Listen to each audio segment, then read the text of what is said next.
Hello everyone! Welcome back to my channel! And now, makalearn na po ta.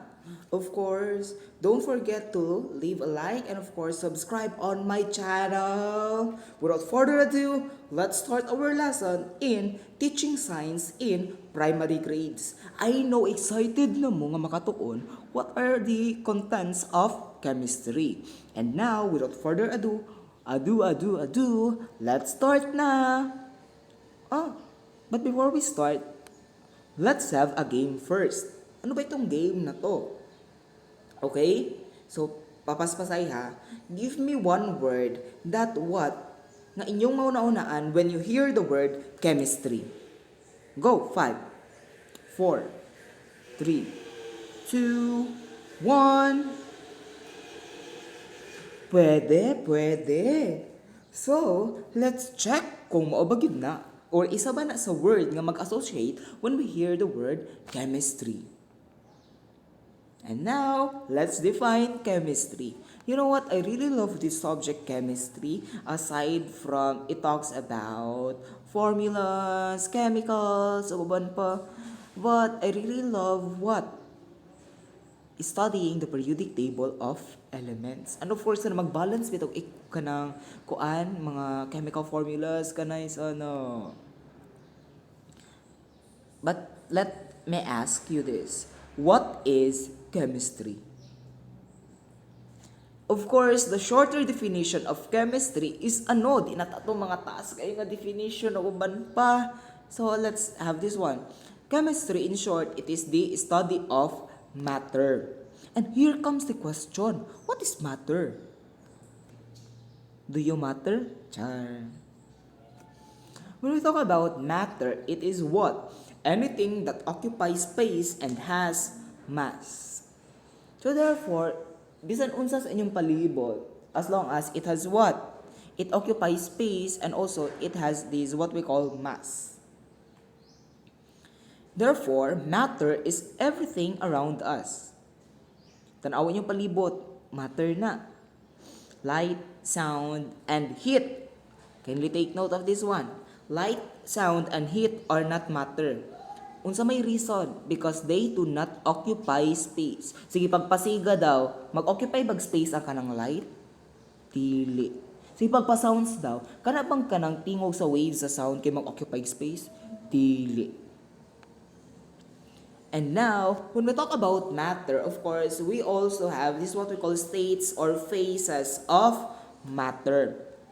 So let's start with this figure. So these are the examples of solids, liquids, and gases. Sir, bakit importante namin itong malaman? Why? Because in elementary, of course, in first quarter, we will discuss about chemistry, about matter. That is why here in school, we need to what? Broaden our learning when it comes to chemistry, particularly matter. Okay, so next. So let's start with solid. So what are the characteristics of solid? It has definite shape. Ano say definite shape? For example, sa planggana, ibutang nimo ang libro. Naotro ba ang forma or shape sa solid? Wala. Wala na otro ang shape sa libro. Next, definite volume. Nga naman, kung ano nimo maglahi ba ang iyang volume or iyang gi-occupy nga space, dili. Maori gihapon. How about its particles? So of course, the particles of solid tightly packed together, vibrate against one another, do not move from place to place. So in short, the particles of matter kay digkit kaayo ni sila, digkit kaayo. Digkit as in super intact yun sila. So, and now let me ask you this. Can you give me some examples of solid? 5 lang. Go!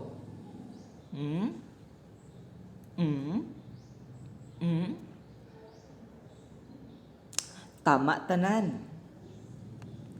And now, let's proceed to liquid. Ano kaya itong liquid? What are the characteristics of liquid? First, no definite shape. As compared to solid, for example, sa isa ka planggana, ibutang nimo ang alcohol.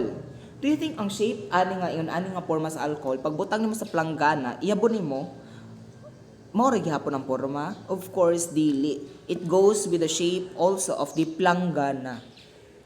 And of course, it has a definite volume the same with solid. How about its particles? So as compared to solid, the liquid is medyo nani sila ginatawag nga social distancing gamay. Even though they are close together, but compared to solid, mas close gud kay sa solid. Murag kung tao pa na ginaksanay na ang kaning liquid, murag layo-layo lang gamay. And of course, vibrate past one another na agi track pasensyahe. And of course, they do little movement. At least na ay little movement compared to solid nga, di gud sila kaliho. And now, can you give me some examples of liquid? 5 gihapon.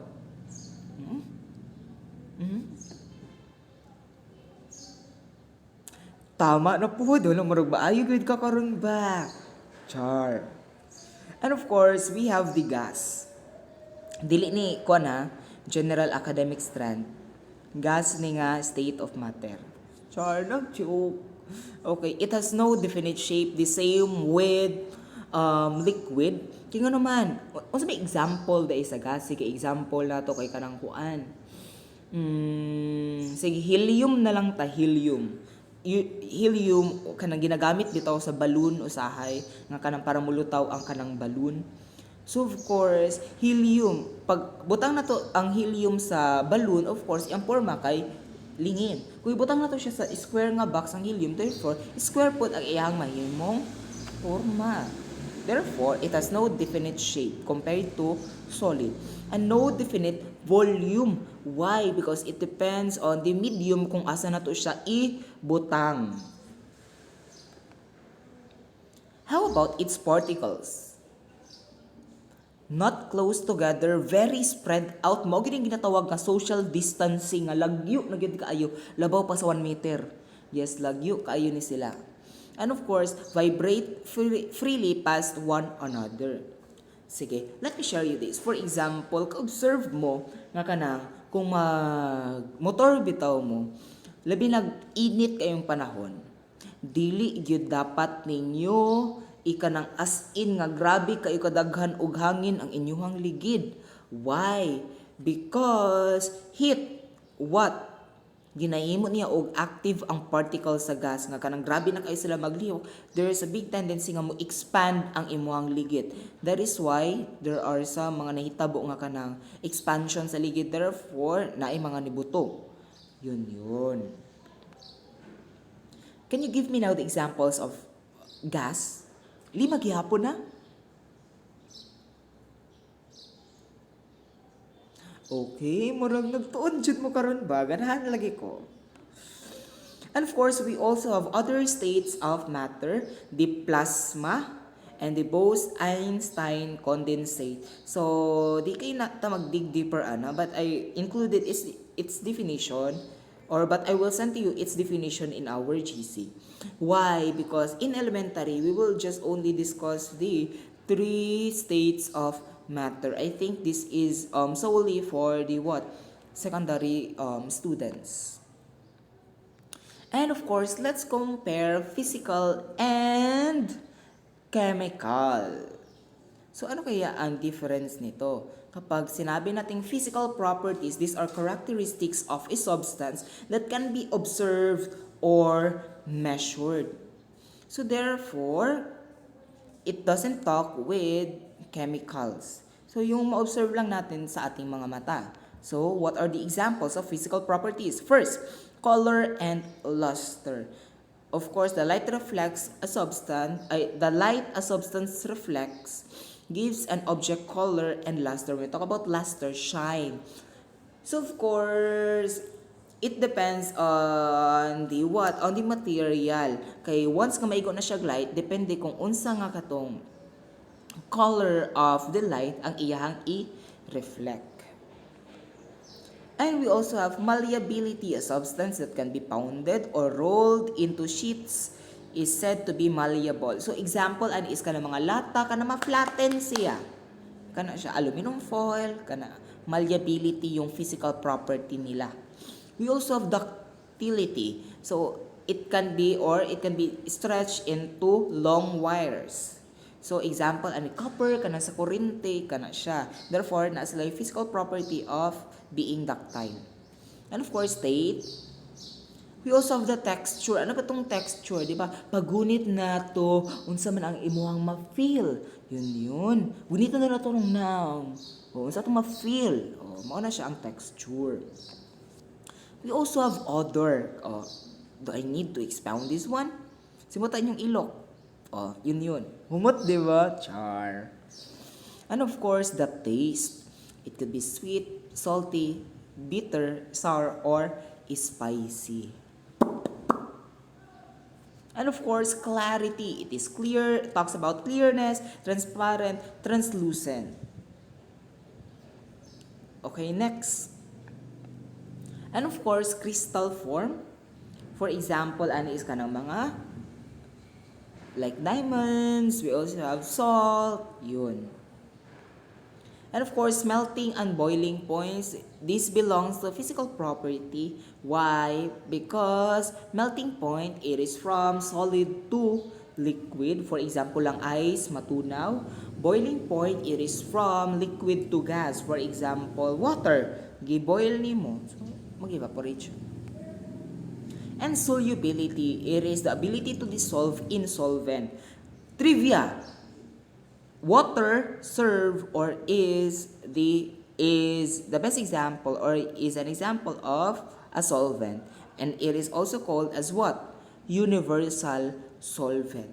Example kanang magkonde ka magtimpla kag juice, dibi sagol nimo sa sa tubig. Do you think na nautro nga chemical property sa juice? Wala, kay gi-dissolve raman nimo siya.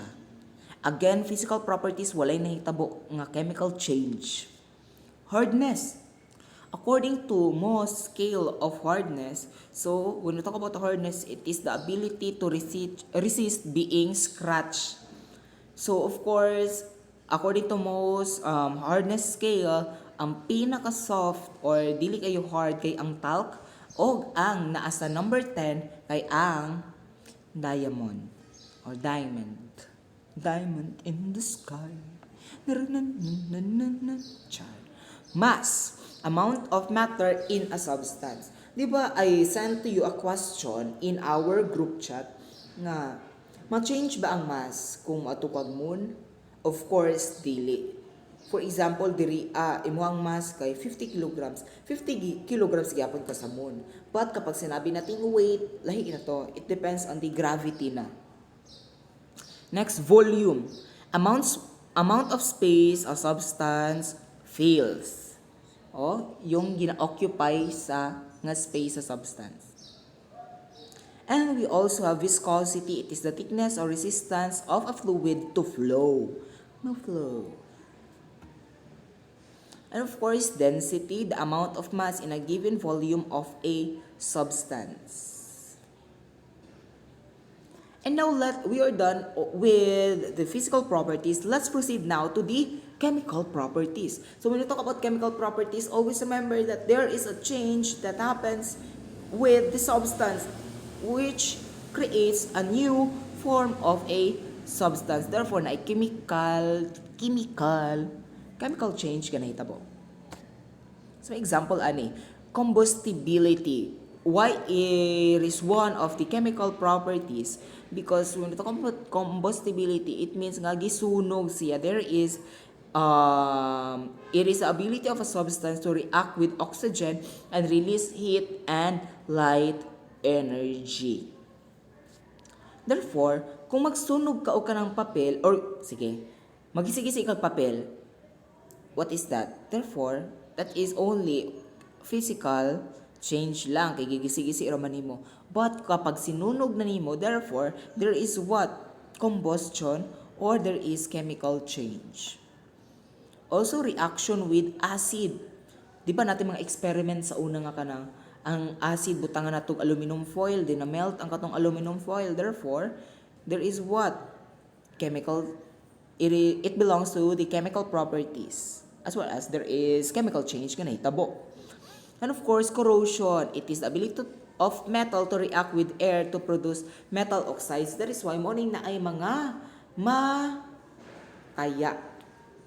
That is why ka-observe mo sa kanang mga motor bitaw, nga nung ginapintalan Manila, aside sa kanang murag munindot siya, but ginapintalan also nila kay para makavera nila og dili ma-expose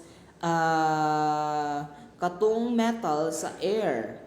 Nga, siya ang dahilan para magtaya siya. Therefore, taya is the best example of chemical properties of a matter. And now, let's compare physical change and chemical change. So, para mas dali ra gyud ni siya. For example, kung gi-expand, gi-contrast, gigisi-gisi lang nimo, therefore physical change lang na siya. So, we have cut some papers, gi-change lang natong size, gibalhin lang natong sulanan, physical change lang na siya. But if gisunog na nato siya, therefore nanay changes sa form sa matter, nanay changes sa chemicals nga naa sa matter. Therefore, there is what? Chemical change ng tawag ana. Okay? So again, physical change, wala tayo gi-change sa iyang chemical components, the same lang gihapon. Unlike chemical change nga we are forming new substance. So those are the things that you need to remember when we talk about chemistry, most especially we are dealing with matter. I really do hope that this video will really help you, most especially right now that we are facing this pandemic. And of course, for more videos, don't forget to like and of course subscribe on my channel. And of course, I will be happy if you will leave a comment below. Again, this is your pogging instructor, Mark Jan M. Martinez. Bye-bye.